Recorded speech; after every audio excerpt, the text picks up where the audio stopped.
Hello, so I'm going to be walking through how I'm going about getting the anniversary Lightspeed tokens by completing the journey quest today. This is very early account, so should hopefully be translatable to a lot of newer players. I should caveat that I do have the Supreme Leader Kylo Ren Lightspeed bundle and the Finalizer Lightspeed bundle, but I won't be using any of those characters for any of those feats.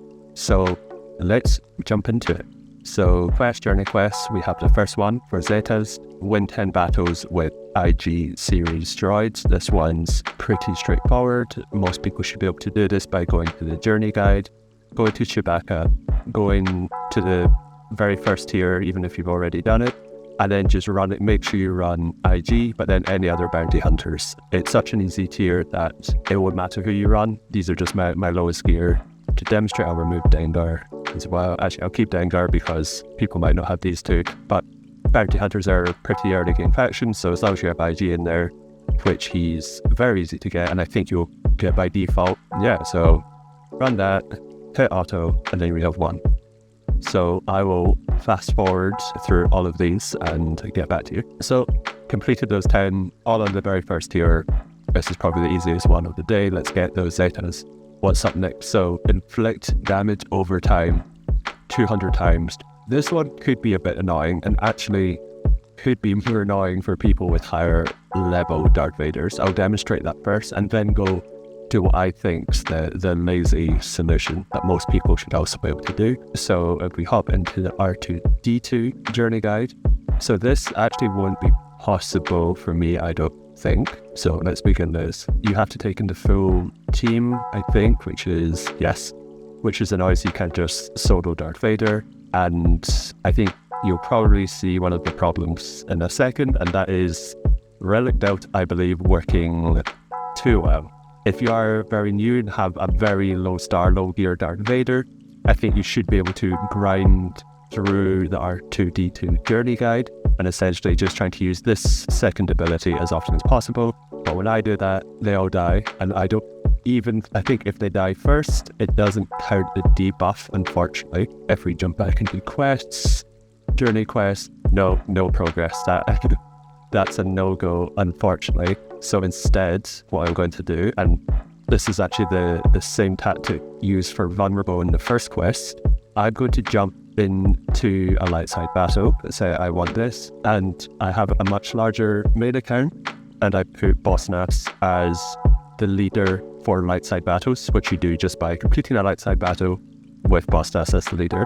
This should be possible for most people to do, in that ask around in your guild or in Discord or on YouTube for someone to do this with Boss Nass. Even ask in the comments if you want, and I can send you my ally code. But taking Boss Nass, taking someone, you have to take one other person, but one other person who will die. So tier 1 Ewok Scout, perfect. I'm going to battle, and this time I'm just going to hit full auto. So you can see we're starting to apply some damage over time. Hopefully it will be enough by the end of the battle. I've maybe picked a bad one to do because Robert can stun, which is a bit annoying, might take some time, but just leave this running and we'll get back to it later. Let's hop back into it. Perfect. So that was in one battle with Boss Nass on full auto, and that was one of the final light side nodes, but I think you can choose any one, maybe level stage 7 and up, just so there's enough enemies to apply dots to, and I think that's a lot easier than going in loads of times with Darth Vader to the journey guide. So we have Ezra next. Now this could be an interesting one. The whole video could hint here if this does not go to plan, but first of all, let's activate. Not the best character in the world, but a relic is a relic is a relic. Perfect. So I've noted down a couple of nodes where we could do this next journey, which is defeat 50 pirates. When I first saw this, I thought there's pirates in just like the cantina campaigns. Pirates are a very new faction, but there are, if you go into it, there's some in light side. So yes, the one I have try this on. So a little bit of an experiment. You will have to spend some energy on this one, I'm pretty sure. I don't think there's a way around it, but you should be able to get this done in about 5 battles. So it's win with Ezra, so really just taking your Phoenix team, which you should have 3 of them at relics at this point by completing the other quest. So yeah, Phoenix, make sure Ezra, let's not have her actually. Some can have her later here. Yeah, lovely. Now, these things, they say pirate bruisers. So let's hope that they are indeed pirates. And there is 11 of them, pirate enforcer. So in theory, you can do this battle 5 times. Unfortunately, it's not in the final tier, but that's how good. Lovely. Yes, it counts. Beautiful. So, yeah, do light side 60 5 times. A little bit of energy, so yeah, 40 energy, but yeah, I will continue doing that and hop back afterwards.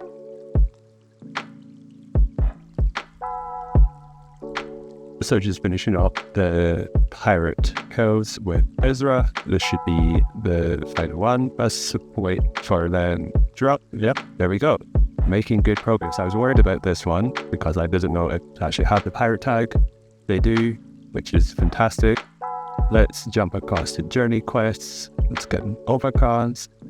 Defeat 100 enemies with scoundrels. So this one, maybe a little bit of a grind, but should be possible in a few ways. But the first would be going back to the journey guide and running this. The thing I don't like about doing it this way is there's only, I believe, 5 enemies on every tier. Maybe it increases, but yeah, especially if you're on the early game and have low gear bounty hunters, which are all scoundrels. There's only 5 enemies per tier, and there's some animations, so this would take 20 goes, which, yeah, it's not great to me. So this is if you're to be really efficient and not spend any energy, this would be the way to do it. What I'm going to do, just for my own sanity, is if it go to a dark side battle that I would want, which I think, yeah, so let's get this counterattack battle and let's just filter for scoundrels. So I do, unfortunately, some relics. I just take boss and then wouldn't take boba because it'd be a bit quicker, but really you should be able to do this on any dark side node. It doesn't have to be 7. So whatever you have at this point, everyone really should have a team of scoundrels. You don't even need a full team. So yeah, just farm whatever you need several times so that you don't feel like you're wasting energy. And you can see it's a lot quicker than at the journey guide. So yeah, I'll grind away at this and get back to you. Okay, so jumping back in after completing all of those scoundrel kills, and yep, we now have Chopper. So up next is win 20 battles with full squad of rebels, and that is to get Captain Rex. This one, there's no getting around it, will be a bit of a grind, but that's fine. We have a year to complete this. There we go, Chopper unlocked on my account. These Lightspeed tokens are pretty amazing. So I think the best place to start would be just by completing the Palpatine and the run unlocks, which you should be able to do very easily, and you'll get sort of 6 or 5 battles from each, and then just either rerun some of these events or farm whatever you need from the campaign field. So we'll just start this and we'll get 1 battle out the way. So by now you will have most of Phoenix team, and then whoever you want in the 6th place. I've been working on Kanan just because he's not a Lightspeed token, but any rebel doesn't have to be Phoenix. Work for the Palpatine event, it will have to be Phoenix for the Thrawn event, so you may not be able to complete that. Yeah, so obviously we'll be doing this to unlock Captain Rex, who will be the 5th. So even if you don't have any rebel 7 stars, you'll still be able to unlock Palpatine after unlocking Captain Rex. So yeah, jump back in a second. So I'm actually in the final tier of the Palpatine journey event, and yeah, easy. So that's 6 battles. So what I'm actually going to do is I'm just going to hop back to tier 1 of this, even though it's complete, just because I noticed how incredibly quick it was. As you can see, it is literally just been, we'll throw some grenades and win, and there's no real cutscene, and that counts as a battle. So yeah, this will take about a minute to run through. So this would be my recommendation for farming the rebel wins. Okay, so victory, that is 20 wins.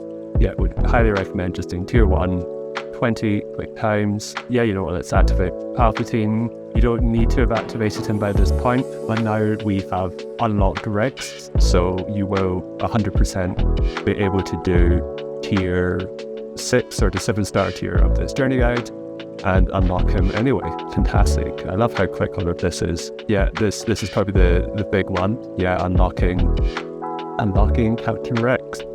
Okay, so next quest, Inflict shock 100 times. I kind of thought this would be after the Palpatine one, but I guess it's fine that it's before. So we can still unlock Palpatine at 7 stars. So I'm just going to put a little bit of gear in him, not much, because we're just going to get him up anyway. He's not trying to pierce him. I really don't want him too high. Yeah, all we want is the basic. So if we go to Journey Guide and we go to R2-D2, you will need 5 Empire characters, but that should be fine. I'm just going to take in Palpatine and let's take in the weakest and see what happens. I probably just want to spam basic. Yeah, let's see, it said Palpatine might be too weak, maybe. If so, just, yeah, I can bump them up a little bit. But yeah, this Palpatine's just gear 6, level 60. And it's probably actually an okay level because you don't want him to kill everyone straight away. So the weaker the better, as long as he does survive, and take in just your weakest other characters. So yeah, 7 shocks. It's going to be a long one, so I will jump back when that is completed. Okay, so that took a wee while, but was fine with, I believe, gear 6 Palpatine, so completed 100 shocks. In retrospect, it's probably good that we didn't have the Palpatine Lightspeed token because he would have killed them too quickly, so it was quite good just going at a low tier with very low gear Palpatine, and it still took a wee while, but you could get between like 6 and 10 shocks at battle, and there's still cost of running those, which are great. Yeah, so claimed the Rebel Lightspeed token, which I will be using in my account update video later, and also I jumped ahead a bit and unlocked Palpatine by doing the Rebel Winds feat, but we now get the Palpatine Lightspeed token, which is amazing. No other requests required, you just need to have him. And yeah, that ends this little series. I hope some of that was useful. I think there was a few slightly annoying and tricky feats to complete. But yeah, let me know how you get on in the comments, and if you do need a relic boss mass, give me a shout and see if I can help. Thank you very much, and see you next time.